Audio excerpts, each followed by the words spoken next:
Ever wondered what goes into creating a single YouTube video? Well, today I'm pulling back the curtain to reveal the chaotic yet rewarding process. From the initial idea to the final upload, join me as I navigate the labyrinth of video production. Get ready to be amazed, or maybe horrified, at the sheer amount of work that goes into each RV's Gone Wild video. Let's start with the ingestion process. First, I have to sift through this mountain of emails, downloading and organizing hundreds of photos. I go through somewhere between maybe 50 to 100 emails. I'm going to download and organize all those into around 50 to 300 photos. With that comes about maybe a dozen links, so I'll need to go through those links from all the emails, watch those videos, and then decide which ones I like and which ones I want to capture the video from. Then I have to go and actually capture the video. Once I've gathered all the information from all the wonderful subscribers that contribute, I have to go and seek out and gather content that we've found either in the past that we've put together on our hard drives, or I have to go out and look for some for specific areas that I feel are needed for this episode. Then I'll grab those photos, or I'll go and capture that video. Now I have the content that I've gathered and all the content that I've gathered from everyone who's emailed me. Now we're going to move on to the assembly process. This is where I lay out all the pieces of the puzzle. I have to put all the photos and the videos out on a timeline. I have to create title cards for thanking each person who sent me some. And I need to arrange it all in a way that I can read it while I'm narrating. At the same time, we're building a script. So my wife and I are looking at all these images and putting it into a spreadsheet, including everybody's comments or descriptions. And that Excel spreadsheet is basically going to be my script as I go through and have to narrate.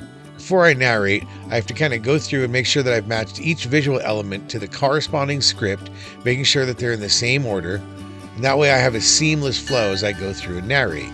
And that's the next stage. It's time to craft the narration.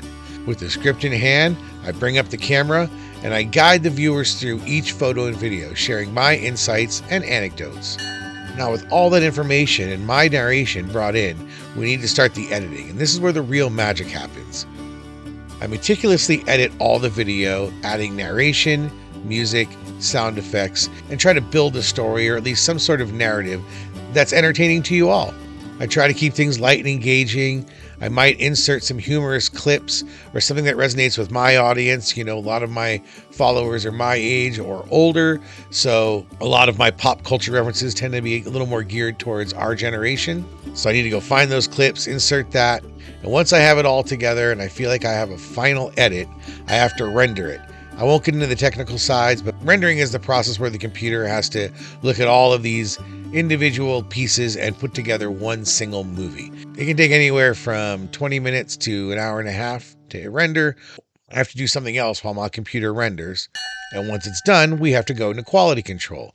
This is where I have to sit down, watch the whole video, see what's wrong with it. If there was flubs that I feel need to be re-edited, then I go back in, I re-edit those flubs or fixes out, and then I go and render it again for another 20 minutes to an hour and a half, come back, QC it again, hopefully what we call final it, where I can finally say this is good to go, or we have to go and re-edit it again and then re-render it again.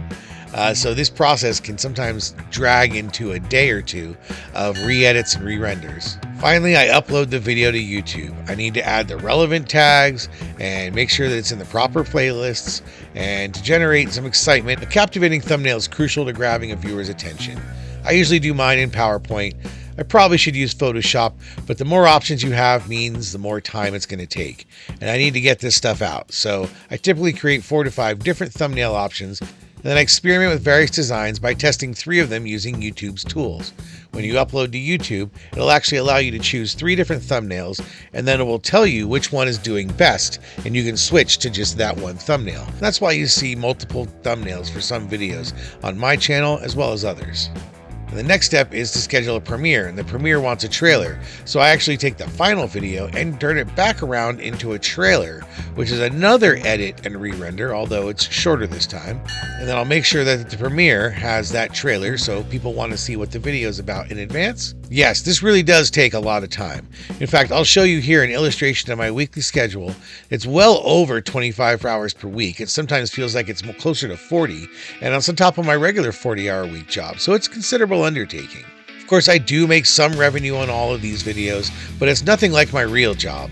I'll actually be going over the details of how much money I make with this channel making these videos and going into some more details, but that will be on some upcoming Patreon posts where I'll be going into a deeper dive into how this channel is not only a business, but also we'll be going into some behind the scenes info. Also on the Patreon, I'll be offering some in-person chats where everyone can gather together and we'll have a live chat, as well as asking my Patreon supporters ideas on which videos they'd like to see next. I like to think of my Patreon supporters as partners in the process. So make sure to sign up now, the link is in the description. So there you have it, a glimpse into the chaotic yet fulfilling world of video production. While it's a lot of work, it's incredibly rewarding to share my passions with all of you. Thanks for watching, and I'll see you on the next video. And if you haven't already subscribed, I hope this video earns your subscription. Thanks, everyone. RVingWithJoe, taking you where you wanna go, with all the crazy videos he likes to show. Make sure you subscribe.